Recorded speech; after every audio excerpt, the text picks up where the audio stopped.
Time now for another Subscribe Star requested review. This is the 1966 sci-fi horror movie Seconds, starring Rock Hudson as Arthur Hamilton, also Mr. Wilson. It was directed by John Frankenheimer and written by Louis John Carlino. And for the first part of the movie, the character of Arthur Hamilton is played by the actor John Randolph.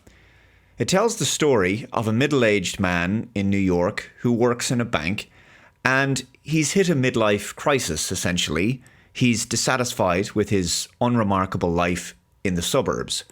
His marriage is no longer fulfilling him, he's estranged from his daughter, and one of the main themes of this movie is the exploration of the American dream in the mid-20th century.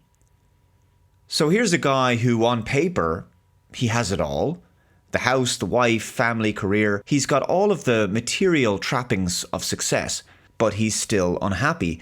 And so he pursues the rather radical step of trying to become someone else, changing his physical appearance with cosmetic surgery and starting over.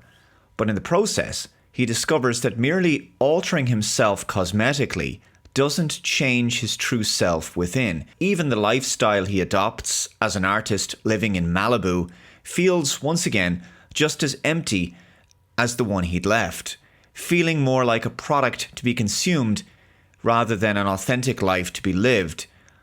While boarding a train, he's approached by a mysterious figure who hands him a note and then vanishes. It just contains an address. He's contacted by an old friend who's apparently died years ago, and he tells him to go to that address. To be honest, I think Arthur is crazy.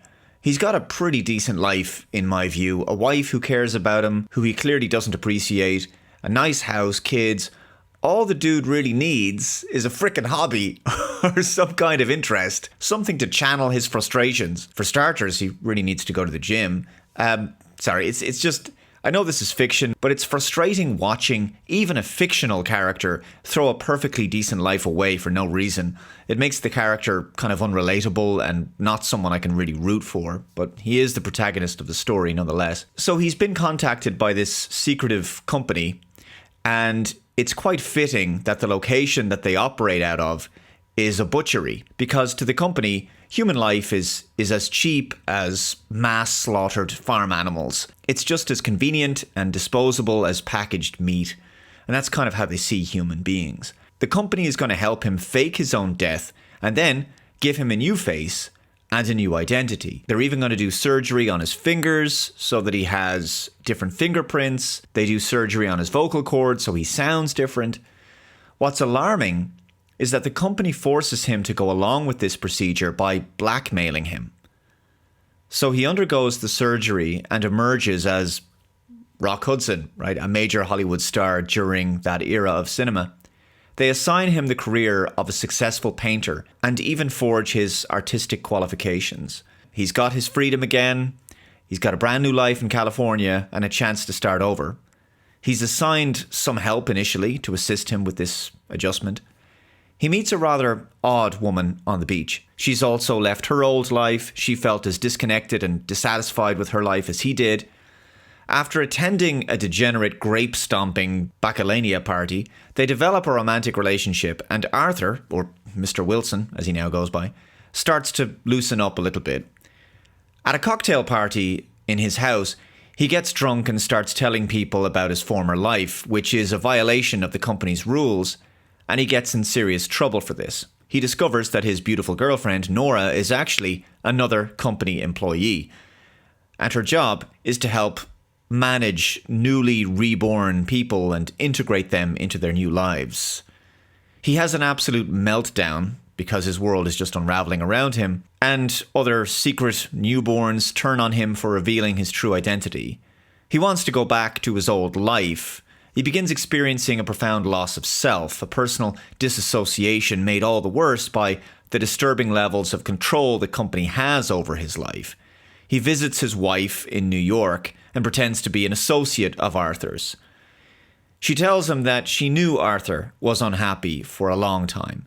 In the end, Arthur has made a total mess of his life. He can't return to his old one. As the saying goes, sometimes you can't go home. The company ultimately decide that he's now disposable. And so they decide to kill him and use his body as a cadaver for someone else's rebirth. So to help fake someone else's death, basically. The cycle of real life, I guess. The ending is very harrowing and disturbing. Just a super dark ending to this film.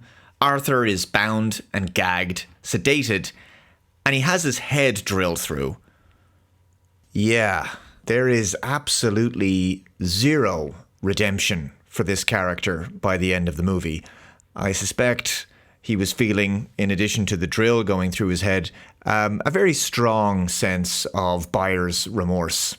Hudson's performance in the movie is excellent, really selling the horror of being caught in an impossible and ghoulish situation from which he has no control, and having to deal with the devastating consequences of his actions.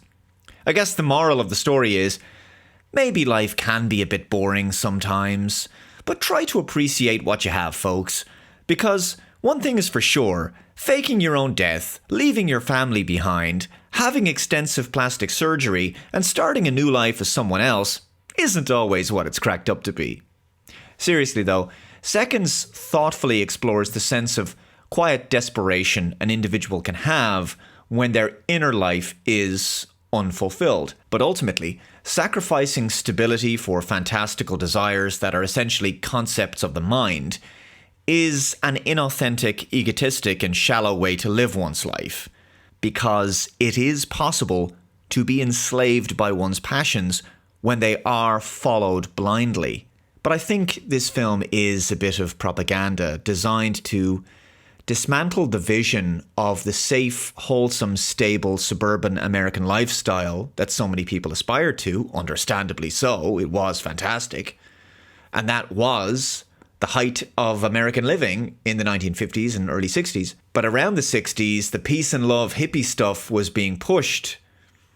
And in a sense, this film feels quite subversive and unnecessarily nihilistic to me. So this feels like yet more of that postmodern deconstructionism of the nuclear family.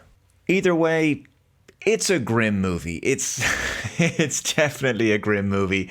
It's quite dark.